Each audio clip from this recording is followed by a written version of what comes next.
This is Scams and Cons News with Jim Grinstead.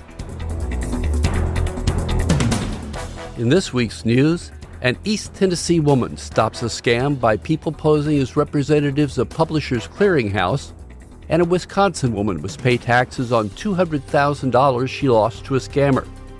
Federal law once protected such victims from taxes. It was cut.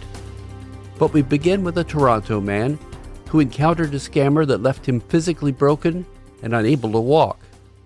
A man in Toronto gets into a cab and gives his debit card to the driver. The driver gives a card back, but it didn't belong to his would-be passenger. I just leaned into the car with my phone and I just showed him. I'm like, this is my card number. And as soon as I did that, he didn't look at me. He just pressed the gas right away. I was in a coma for like 2 weeks. Both my legs were severely fractured. It's like coming back from the dead. It's a growing scam in Toronto, according to Global News. Toronto police say fraudsters have cost numerous victims more than $40,000 in just the last 7 months. The scam works when a person pretending to be a customer says they need a card to pay the cabbie and offers the person cash to cover the transaction. The nice person hands over the card and is given back a different card. That original card is copied, and now scammers have access to the bank account. It took months for the victim to be able to walk again. Destroyed me. I swear it destroyed me. I'd rather be dead than alive sometimes. Yet another local government has been caught up in a cyber scam. In this case, it was Madison County, Mississippi. The method was a familiar one. A vendor that appeared to be legitimate convinced the county to send payments to a different bank account than it previously used. The new account belonged to the scammers, and it was eventually filled with $2.7 million. Police are working to find the scammers who posed as a construction company. The county sent 3 payments to the bogus account beginning in February for $128 million. A second payment for $1 million was made March 5th, and a final payment for $1.5 million was made March 12th. The payments were made based on legitimate invoices, but while the URL for the invoices came from a .com, address and payment approval forms were sent to a .US address. The matter is now in the hands of the Secret Service. It's another cash for gold scam. This one cost a 64-year-old Washington, D.C. woman $800,000. The incident took place at Leisure World, an active adult community in Maryland, where the woman thought she was helping federal authorities. NBC4 in Washington spoke with Montgomery County State's Attorney John McCarthy. This woman lived in Leisure World. This man was operating in Leisure World. He was conducting his business in parking lots adjacent to Leisure World. The victim described wiring nearly $800,000 in cash to a gold bullion company after a phone call from someone identifying himself as a federal investigator. The man said it would help protect her from a ring of dangerous identity thieves. On 2 separate occasions at parking lots near Leisure World, she turned the gold bars over to a supposed federal government courier.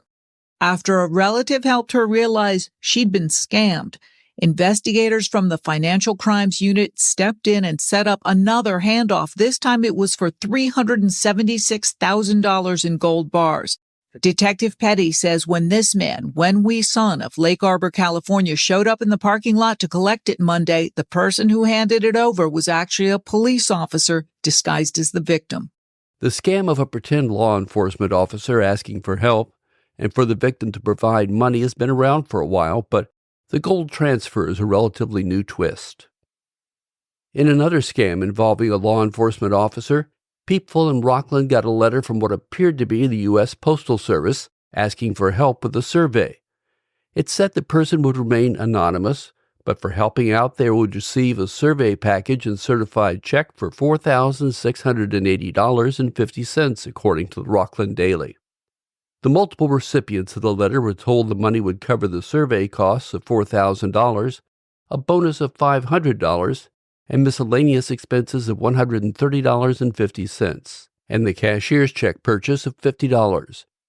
They were also given instructions on how to use the money once the check was deposited. It's not clear whether anyone in the New York State community responded, but officials said the letter was written in poor English, so that may have been a tip-off. This is Scams and Cons News. I'm a summer guy. I'll be on the porch, enjoying a cool drink and reading. Doesn't get any better, unless someone else does the cooking. I'm not going to spend a day in fresh air only to eat processed foods. If I'm not eating fresh, I'm wasting one of the best seasons of the year. Fortunately, Factor comes to my rescue. They send fresh meals to me that can be cooked up in minutes. I can go back to the porch with a great meal and enjoy the sunset. I'm not into program diets. I like the chef's choice meals, but if I wanted keto, protein, vegan, or anything else, they can provide it. Premium meals could include steak, shrimp, broccolini, or asparagus. The meals come prepped and are customizable. You can get add-ons for breakfast, lunch, or snacks. And when I head out on vacation, Factor will pause my service until I get back. Plus, I love to grill, so I can choose one of Factor's meals during the week and fire up the charcoal on weekends. Be good to yourself. Enjoy the warm weather, great foods from Factor, along with some money-saving discounts I'm about to tell you about. Head to factormeals.com/scamsandcons50 and use code scamsandcons50 to get 50% off your first box plus 20% off your next box. That's code scamsandcons50 at factormeals.com/scamsandcons50 to get 50% off your first box and 20% off your next box while your subscription is active. An East Tennessee woman was able to stop a scam. She got a phone call from someone who said they were from the Publishers Clearinghouse, notifying her that she'd won $5.7 million, a red truck, and would receive $500 every other month. She thought it might be a scam, but the caller was convincing. The phone call was transferred to a woman who took over the scam. WATE-TV reported that the scammer told the potential victim to drive to her bank and withdraw $920. She asked what the $20 were for, and the scammer told her it was for gift cards she needed to buy. The woman went to the bank, and the scammer stayed on the phone with her the entire time. As it turned out, the entire time meant the entire day. She bought the cards, and the scammer asked her to provide the numbers on the back of the card. That's when the woman got wise. Her husband was following the drama, and he went back to the store where the card was purchased and asked if the card had any value. The store told her it was empty, but there were pending transactions. The gift card company was called, and the transactions were canceled. The call was traced back to Jamaica. It's worth knowing that Publishers Clearinghouse never calls its winners, nor do they ask for money. If you win, the prize patrol shows up at your house, and that's when you find out you're a winner. Someone wants to sell your house, and that may be okay, but you haven't put it on the market. It may be one of those companies that offers you cash for your house as is, or it could be a scammer trying to steal your house. Local 4 in Detroit said Daryl Sherman's late mother-in-law, Marjorie Taylor, and her late husband bought the house in 1970. When Marjorie Taylor died in 2010, the house was left to her family. Last year, a renter was living in the house when Daryl started getting the strange phone calls and text messages. The messages were from a woman who claimed his house was actually hers. This is not a new scam. People have suddenly gotten a knock on the door and been told, you don't own the house. That is Gilbert Borman, Daryl's attorney. Somebody concocted a fraudulent deed and recorded it, and now they're trying to evict the actual owner. Okay, let's take a closer look at this deed for Daryl Sherman's house. It's called a quitclaim deed. You can see in 2010, the same year Marjorie Taylor died, you can see her signature right there, she gave all of her rights away to the home, legal ownership, for $30,000. You can see here, the deed was drafted and notarized, and right here, the notary stamped the deed and wrote that her commission expires in 2015.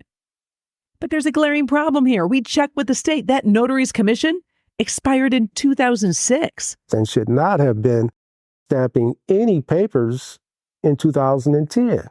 Now, the county keeps track of the 900,000 plus properties in the county. But here's the problem. Sometimes people file fake deeds or dirty deeds. It's such a common problem that one time someone actually tried to file one of those fake deeds with one of the clerks, and the clerk actually owned the home. And the attendant taking the document said, "Okay, I'll be right with you." Walked 10 feet away and came and said, "Kasha, is this guy buying your house from you? Is that your signature?" Said, "That is my house. That's my address. That's not my signature." Bernie Youngblood is in charge of the Wayne County Property Deeds Database. Youngblood says dirty deeds are a problem in every county in the country. But in Wayne County, one city has been especially targeted. I think the majority, if we were to take a look, has all been in Detroit. Darrell had to hire the attorney to straighten it all out, and that cost him around $20,000. On top of that, the renter damaged the house, and he believes the renter may have been involved with the scam. This is Scams 3 a.m., the comedy horror podcast that holds weekly gatherings around the campfire. Let me tell you what you're going to get.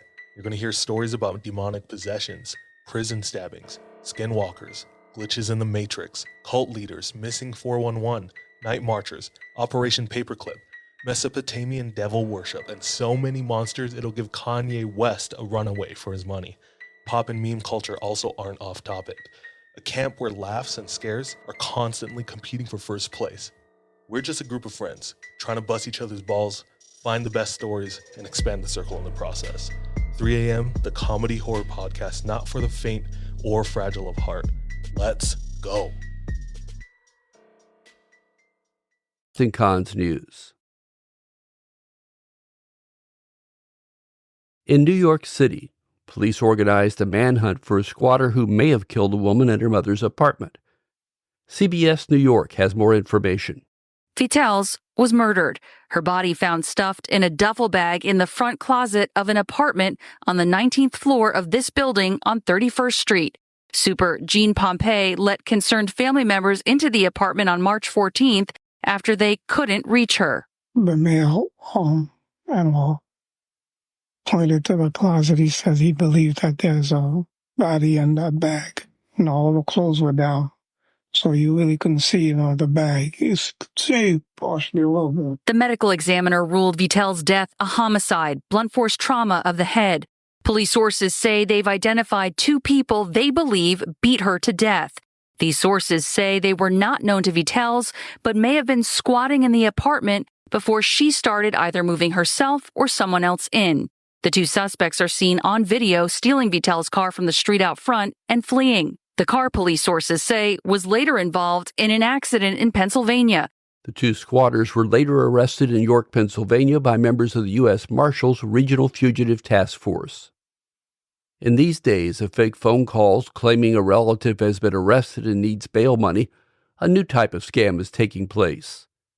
The Daily Record in Dunn, North Carolina, says scammers have contacted family members to inform them that their jailed relative can be released early if the offender is fitted with an ankle monitor. That ankle monitor comes with a fee to the North Carolina Post-Release Supervision and Parole Commission. That's not how it works.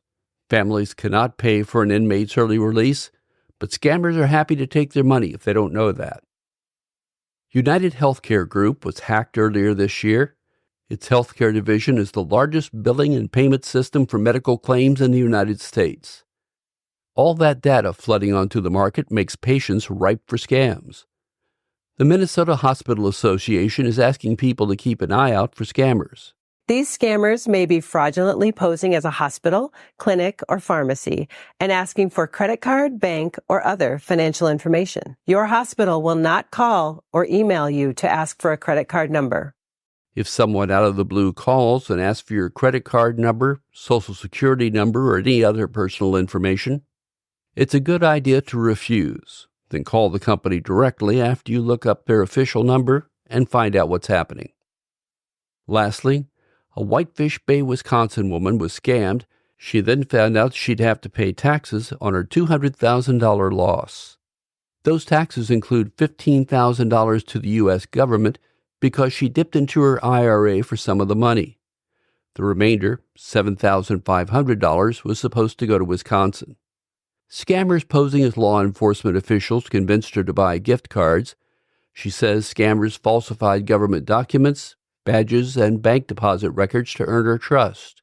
They claimed to work for Wells Fargo and the Federal Trade Commission and told the woman her identity had been stolen. It didn't used to be this way. The federal government allowed people to deduct losses for scams, but that was revoked in 2017 as part of a tax cut bill. Wisconsin doesn't have loss protections. She still has her house, but that disqualifies her from assistance programs because of her net worth. This is Scams and Cons News. Scams and Cons is a member of the Evergreen Podcast Network.